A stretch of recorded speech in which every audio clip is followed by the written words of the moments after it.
بسم اللہ الرحمن الرحیم۔ السلام علیکم بہنوں، بھائیوں، دوستوں اور بزرگوں۔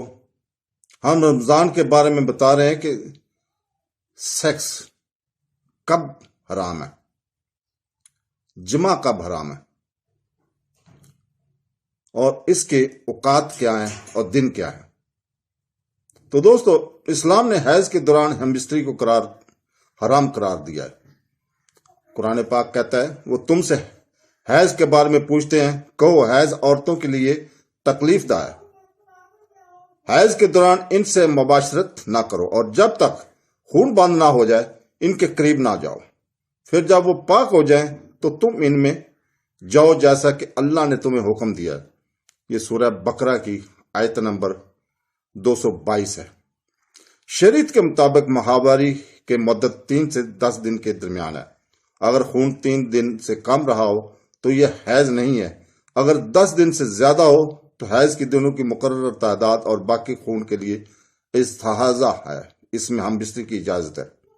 ماہواری کے دوران جنسی تعلقات کی ممانعت سختی سے ہم بستری تک محدود ہے۔ دوسرے مباشرت، رابطہ، اندہام نہانی اور مقصد کے استناع کے ساتھ اس کی اجازت ہے۔ البتہ ناف اور گھٹنوں کے درمیان اس کے جسم سے نہ کھیلنا بہتر ہے۔ اگر کوئی شخص جو اپنی بیوی سے ہم بستری کرتا ہے، اسے معلوم ہے کہ اس کی حیض شروع ہو گئی ہے، تو اسے فوراً اس سے دستبردار ہو جانا چاہیے۔ مذکورہ آیات سے واضح ہوتا ہے کہ جب تک خون بند نہ ہو جائے تو جمع حلال ہو جاتا ہے، خواہ عورت نہ بڑا وضو نہ بھی کیا ہو۔ لیکن مجتہد کہتے ہیں کہ جمع سے پرہیز کرنا بہتر ہے، جبکہ وہ غسل نہ کر لے یا کم سے کم شرمگاہ کو نہ دھو لے۔ تو دوستو، نفاس زیادہ سے زیادہ 10 دن کہلانے والے بعد از ولادت خون کے دوران رمضان کے مہینہ میں دن کے وقت، اور جب کوئی شخص مکہ کی زیارت کے دوران احرام میں ہوتا ہے تو جنسی ملاپ کی بھی اجازت نہیں ہے۔ باقی تمام اوقات میں جنسی ملاپ کی اجازت ہے۔ جن اوقات میں ہم بستری کرنا مکروہ ہے وہ یہ ہیں۔ نمبر 1، خوفناک قدرتی واقعات کے دوران، جیسے چاند گرہن، سمندری طوفان، زلزلہ وغیرہ۔ نمبر 2، غروب آفتاب سے مغرب تک۔ نمبر 3، فجر سے طلوع آفتاب تک۔ نمبر 4، قمری مہینوں کے آخری 3 راتیں۔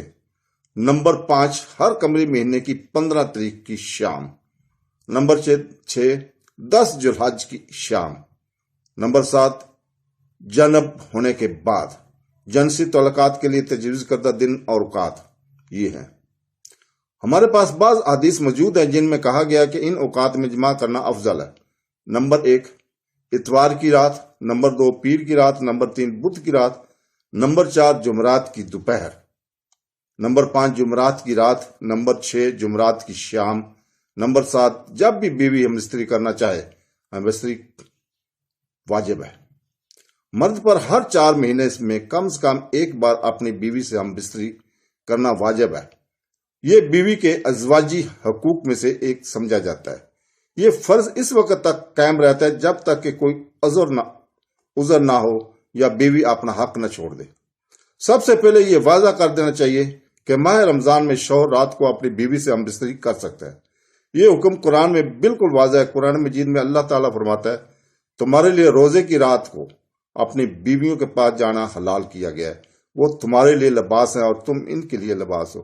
اللہ جانتا ہے کہ تم اس معاملے میں اپنے آپ کو دھوکہ دے رہے تھے، اور اس نے تم پر رحم کیا اور تمہیں راحت بخشی، بس تم ان سے ہم بستری کرو۔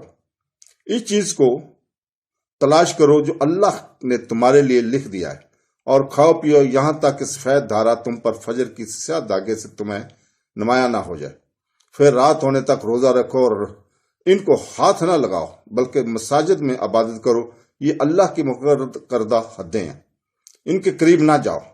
اور اس طرح اللہ انسانوں کے لیے اپنی آیتیں کھول کر بیان کرتا ہے تاکہ وہ بچیں۔ یہ سورہ البقرہ کی آیت نمبر 187 میں ذکر ہے۔ مندرجہ بالا قرآنی آیت کے مطابق شوہر کو رمضان کے مہینے میں رات کو اپنی بیوی سے ہم بستری کی اجازت ہے، لیکن اگر کوئی مسجد میں اعتکاف کر رہا ہو تو اس کی اجازت نہیں ہے۔ اسلامک انسٹی ٹیوٹ آف ٹورنٹو، انٹوریو، کینیڈا کے ایک سینئر لیکچرار اور اسلامی سکالر شیخ احمد مندرجہ ذیل بیان کرتے ہیں کہ شادی شدہ جوڑے کے لیے رمضان کی راتوں میں ازواجی تعلقات بمثل جنسی تعلقات قائم کرنے میں کوئی حرج نہیں ہے، جب تک کہ فجر کی آمد سے غروب آفتاب تک اس طرح کے کاموں سے پرہیز کریں۔ قرآن میں یہ واضح طور پر بیان کیا گیا کہ تمہارے لیے روزے کی رات کو اپنی بیوی کے پاس جانا حلال کیا گیا ہے، وہ تمہارے لیے لباس ہیں اور تم ان کے لیے لباس ہو۔ سورہ البقرہ کی آیت نمبر 187۔